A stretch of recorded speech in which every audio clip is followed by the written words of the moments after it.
है और इसको मैं रन करके फिर आपको बताता हूँ कि आपने इसमें फर्दर चेंजेस क्या करनी है। ठीक है, तो इसको मैं डिबग कर लेता हूँ। और ये एक प्लेस होल्डर होता है एक एक्सपेंसिव कंप्यूटेशनल ऑब्जेक्ट्स के लिए या कोई सिक्योर्ड ऑब्जेक्ट के लिए। तो उस केस में आप प्रॉक्सी पैटर्न अप्लाई करते हैं।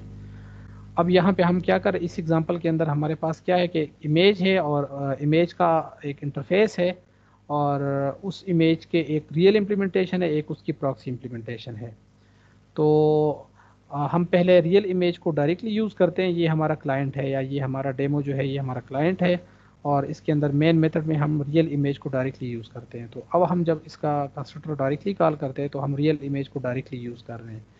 तो आप अपने प्रोजेक्ट की जो इम्प्लीमेंटेशन करोगे उसमें रियल इमेज की जो विजिबिलिटी है वो ऐसे आप रखोगे कि वो सिर्फ प्रॉक्सी को विजिबल होगा और बाकी क्लासेस को विजिबल ना हो। तो ये जस्ट फॉर द अंडरस्टैंडिंग है कि हमने पहले रियल इमेज को यूज़ करके उसको डिस्प्ले कर दिया, फिर प्रॉक्सी के थ्रू हम उसको कैसे यूटिलाइज करते हैं वो हम रन कर लेते हैं। ठीक है, तो हमने इसका कंस्ट्रक्टर कॉल कर लिए रियल इमेज का और ये इसकी जो एक एट्रीब्यूट है फाइल का नाम सेट हो गया, लेकिन ये अभी मेमोरी से लोड नहीं हुआ। ठीक है, तो अब मैं जस्ट इसका नाम प्रिंट कर लेता हूँ कि तुम्हारा नाम क्या है। तो उसने नाम प्रिंट कर दिया और फिर जब मैं इसको डिस्प्ले के मेथड इसके ऊपर कॉल करूँगा तो चूंकि ये एक इमेज है मेमोरी में ये जगह घेरता है, तो फिर ये अब इस स्टेज के ऊपर ना ये मेमोरी से लोड होना चाहिए और फिर डिस्प्ले होना चाहिए। तो अब यहाँ से ये लोड फ्रॉम डिस्क है, इसका इंटरनल मेथड है और ये आप एज्यूम कर लेते हैं कि यहाँ से ये मेमोरी से रीड कर लेता है और कैशे कर लेता है। ठीक है, वेरिएबल में या जिस किसी फॉर्म में भी, और फिर आप उसको डिस्प्ले कर देते हैं कैनवास के अंदर, आप उसको डिस्प्ले कर देते हैं। तो अब ये डिस्प्ले हो जाता है। अब ये रियल इमेज की यूटिलाइजेशन है। अब हम इसी इमेज को यूटिलाइज करते हैं थ्रू प्रॉक्सी। तो प्रॉक्सी में हमने वही नाम इसको दे दिया कि ये तुम्हारा नाम है। अब ये प्रॉक्सी के अंदर सिर्फ इसका एट्रीब्यूट सेट हो रहा है। ठीक है, न ये लोड हो गया ना एक रियल इमेज अभी तक कुछ यूज़ हुआ है। ठीक है, उसके साथ कोई लिंक अभी तक नहीं बना। अब आप कहते हो कि ठीक है ये जो मैंने डिस्प्ले कर दिया ना ये असल में मैंने प्रॉक्सी वाला नाम डिस्प्ले कर दिया, तो आउटपुट आपको तकरीबन सिमिलर मिलेगा। अब जब आप प्रॉक्सी के ऊपर कहते हो कि अब डिस्प्ले को कॉल कर दो, तो अब उसके अंदर क्या कर रहा है कि अब वो रियल इमेज का ऑब्जेक्ट जो है वो इनिशियलाइज कर लेता है उसका कंस्ट्रक्टर और फिर उसके ऊपर उसका डिस्प्ले मेथड कॉल कर लेता है। ठीक है, तो अब वो लोड कर देता है और उसको डिस्प्ले। तो अब हमने क्या कर दिया, हमने प्रॉक्सी के थ्रू उसको यूटिलाइज कर दिया। अगर आप इसका आउटपुट देख लेते हैं तो मैं आपको बता देता हूँ कि ये देखे, ये पहले वाले जो 3 लाइनें हैं ये रियल इमेज को यूटिलाइज करने जब हमने रियल इमेज को यूटिलाइज, और ये जो अगले हैं ये हमने फिर प्रॉक्सी के थ्रू उसको यूटिलाइज कर दिया। तो आप प्रॉक्सी के थ्रू कैसे यूटिलाइजेशन करते हैं किसी ऑब्जेक्ट की, वो ये एग्जांपल है आपके पास। अब इस एग्जांपल के अंदर आपने मॉडिफिकेशन क्या करनी है, थोड़ा सा लैब टास्क आपने ये इसके अंदर करना है कि यहाँ पे लैब टास्क आपने पहला लैब टास्क ये करना है कि आपने जो रियल इमेज है उसके अंदर एक कोड का एट्रीब्यूट ऐड कर देना है कि यानी कि उसका कोई कोड एक्स वाई जी कुछ भी आप कोड स्ट्रिंग टाइप का रख सकते हैं।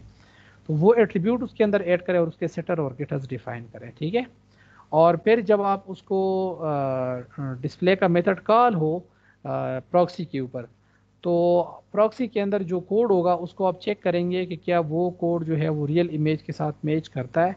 अगर तो मैच करता है तो फिर आप उसका डिस्प्ले का मेथड कॉल करोगे, अदरवाइज आप उसको डिस्प्ले नहीं कराओगे। ठीक है, आप एक्सेप्शन थ्रो कर सकते हैं कि invalid code access for the real image, तो लिहाजा आप इसको रीड नहीं कर सकते। ठीक है, तो इसके अंदर थ्रो गेटर्स एंड सेटर्स जो है वो आप कोड जो है प्रॉक्सी में भी ऐड कर दे और रियल एस उसके अंदर भी ऐड कर दे। तो जब यूज़र जो है वो डिस्प्ले मेथड के अंदर थ्रू बेशक प्रोवाइड करे या प्रॉक्सी के सेटर के थ्रू कोड को सेट करे, तो आपने सिर्फ यहाँ पे ये चेक लगाना है कि क्या कोड जो प्रॉक्सी का है वो रियल के साथ मैच कर रहा है उसकी वैल्यू। अगर तो वैल्यू मैच कर रही है तो फिर आपने इस रियल इमेज का डिस्प्ले मेथड कॉल करना है, अदरवाइज आपने नहीं करना। तो आपने कंट्रोल कर दिया उस तक एक्सेस। ठीक है, थ्रू कोड आपने उसको कंट्रोल कर दिया। अच्छा, दूसरा आपने काम ये करना है कि add additional details of file size which display the image in the proxy. अब रियल इमेज जो है वो डिस्प्ले करते हुए या लोड करते हुए सिर्फ इमेज दिखाता है, लेकिन आप कुछ मीटर डिटेल्स जो है उस इमेज के बारे में दिखाना चाहते हैं, तो अब वो यहाँ पे आप डिस्प्ले कर सकते हैं। तो यहाँ पे आप लिख सकते हैं कि एड मीटर डिटेल्स या show meter data of the image. तो उसके अंदर आप कुछ प्रिंट के स्टेटमेंट लिखते हैं कि इसका साइज़ इतना है, इसके डायमेंशंस इतने हैं, इस तरह की एडिशनल डिटेल जो है वो आप इसमें ऐड कर दें। तो अब ये आपने क्या कर दिया, आपने असल में प्रॉक्सी इमेज के अंदर आपने डेकोरेशन कर दिए। तो आपने एडिशनल डिटेल जो है वो डिस्प्ले कर दी है उसके बारे में, ठीक है। तो आप डेकोरेशन भी कर सकते हो रियल इमेज की या रियल ऑब्जेक्ट की, आप डेकोरेशन भी कर सकते हैं थ्रू प्रॉक्सी। तो ये एक्सरसाइज इसके लिए। अच्छा, तीसरा टास्क जो है वो ये है कि ask code in the display method to return fake और bad code on real image, ठीक है। तो आप इसी के अंदर इसका एक ओवरराइड मेथड भी लिख दें और उसके अंदर आप इसको या इसी को मॉडिफाई करें, बेशक ओवरराइड मेथड इसी को मॉडिफाई करें इंटरफेस के अंदर, और फिर यहाँ पे ये पैरामीटर एक्सेप्ट करें और वो क्या होगा, वो इमेज का कोड होगा। तो वो इमेज का कोड जो है आप रियल इमेज के साथ जब आपने इनिशियलाइज किया होगा तो उस वक्त देखेंगे कि अगर वो यूज़र जब भी आपको डिस्प्ले में करेक्ट कोड पास करता है तो आपने उसको डिस्प्ले करके देना है, अगर वो गलत कोड पास करता है तो आपने उसको डिस्प्ले नहीं करवाना, ठीक है। तो ये भी तकरीबन सिमिलर यूजेज है, सिर्फ ये है कि थ्रू डिस्प्ले मेथड जो है अब आप कोड सेट कर रहे हैं। अच्छा, आखिरी ये है कि आपने एक और एग्जांपल ढूंढना है प्रॉक्सी पैटर्न का।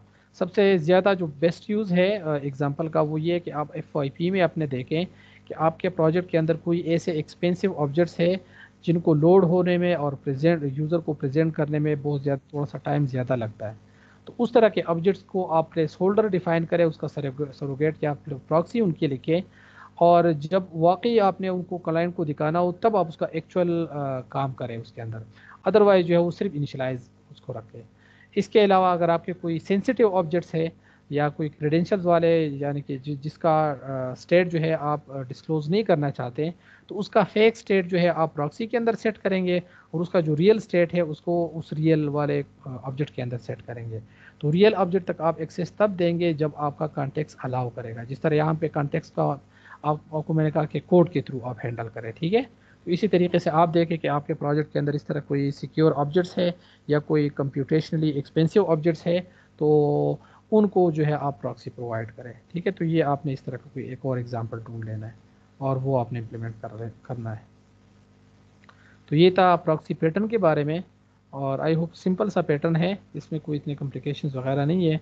अगर आप लोगों के फिर भी कोई क्वेश्चंस वगैरह हैं तो आप पूछ लें। रिकॉर्डिंग जो है वो मैं स्टॉप कर लेता हूँ।